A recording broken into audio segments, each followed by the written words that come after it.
আমি আমার পুরনো বিধানসভা, আমার হোম বিধানসভা 70 রেজিনগর এবং 71 বেলডাঙ্গা দুটো থেকে আমি লড়াই করব এবং জিতবো ইনশাল্লাহ।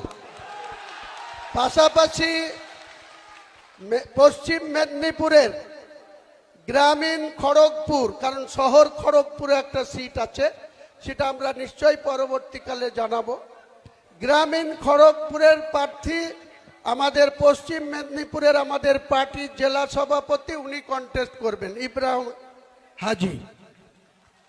এবং 54 মালদা বৈষ্ণবনগর মুস্কেরা বিবি, উনি কন্টেস্ট করবেন 54 বৈষ্ণবনগর থেকে মালদার। হাত তুলে সবাইকে নমস্কার করে দেন।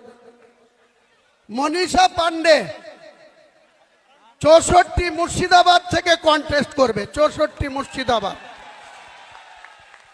64 মুর্শিদাবাদ।